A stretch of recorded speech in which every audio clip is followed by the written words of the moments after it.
ఓం శ్రీ గురుభ్యో నమ. రసవాదులకు, ఆయుర్వేద వైద్యులకి అందరికీ నా నమస్కారం అండి.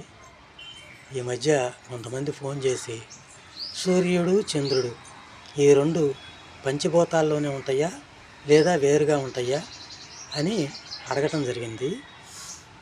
అయితే సూర్యుడు చంద్రుడే కాదు, బ్రహ్మ విష్ణు మహేశ్వరులు కూడా పంచభూతాల్లోనే ఉంటారు. మనకి బ్రహ్మంగారు చెప్పారు షట్చక్రాల గురించి. మూలాధారము, స్వాధిష్టానము, మణిపూరము, అనాహతము, విశుద్ధము, ఆజ్ఞ, ఆ పైన సహస్రారం. వీటికి అధిపతులను చెప్పబడింది. మూలాధారానికి గణపతి, స్వాధిష్టానానికి బ్రహ్మ, మణిపురానికి విష్ణువు, అనాహతానికి రుద్రుడు, విశుద్ధానికి జీవుడు, ఆజ్ఞాచక్రానికి శివుడు, ఆ పైన పరమేశ్వరుడు సహస్రారానికి.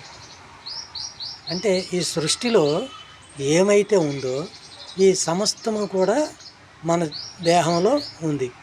వేరే ఇంకేం బయట ఉండవు. బయట ఉండవన్నీ మనలోనూ ఉంటాయి, మనలో ఉన్నయే బయట ఉంటాయి, అదనంగా ఏమీ ఉండవు.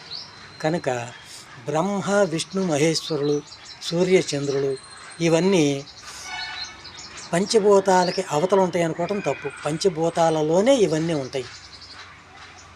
మనకి వేమన గారు ఒక పద్యం కూడా చెప్పారు, బ్రహ్మ చంపి విష్ణు భాగములో కలిపి, విష్ణు చంపి శివుని గలయగలిపి అన్నారు.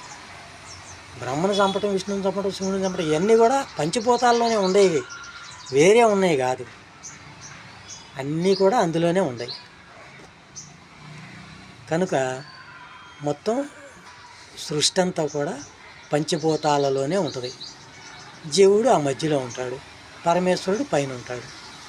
అంతకుమించి ఇంకా బ్రహ్మ విష్ణువు శివుడు సూర్యచంద్రులు వేరుగా ఉండటం అనేది ఒట్టి మాట. ఎందుకంటే మూలాధారానికి వినాయకుడు అధిపతి, అలాగే గ్రహాలలో సూర్యుడు అధిపతి, స్వాధిష్టానానికి బ్రహ్మ అధిపతి, అలాగే చంద్రుడు అధిపతి గ్రహాల్లో. ఇట్లాగా మణిపూరకానికి విష్ణువు,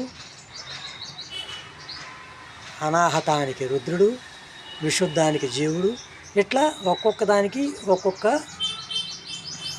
దేవుని చెప్పబడింది. అలాగే గ్రహాన్ని కూడా చెప్పారు. ఇవన్నీ కూడా మనం శాస్త్రాల్లో బ్రహ్మంగారు చెప్పినటువంటి కాలజ్ఞానంలో చూస్తే కనుక మనకి ఈ విషయాలన్నీ బోధపడతాయి. కనుక వీటి అన్నీ కూడా పంచభూతాల్లోనే వస్తాయి అని చెప్పేసి గ్రహించాలి. సూర్యుడు చంద్రుడు కానీ లేదా బ్రహ్మ విష్ణు మహేశ్వరుడు కానీ వేరే ఏమి ఉండరు. వీళ్ళేం సపరేట్గా గురువులు కాదు, శిష్యులు కాదు, మొత్తం అందులోనే ఉంటాయి. ఏదైనా మనం చేస్తే అవుద్దే తప్ప గురువు ప్రత్యేకంగా ఏ ఒక్కటి గురువుగా ఉండదు. ఇప్పుడు మైలుతుత్తాన్ని గురువు అంటారు. దేనికంటారు? అవుద్ది, మనం చెయ్యాలి, అది మైలుతుత్తం, దాన్ని చేస్తే గురువు అయ్యిద్ది.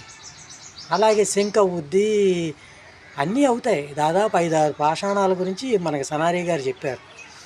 ఇవన్నీ కూడా గురువులు అవుతాయని, సవీరాన్ని, మైలుతుత్తాన్ని, శంకుని, ఇట్లా ఎప్పుడు అవుతాయి? మనం చేస్తే అవుతాయి, అంతేగాని అవి స్వతహాగా అవి గురువులు కాదు.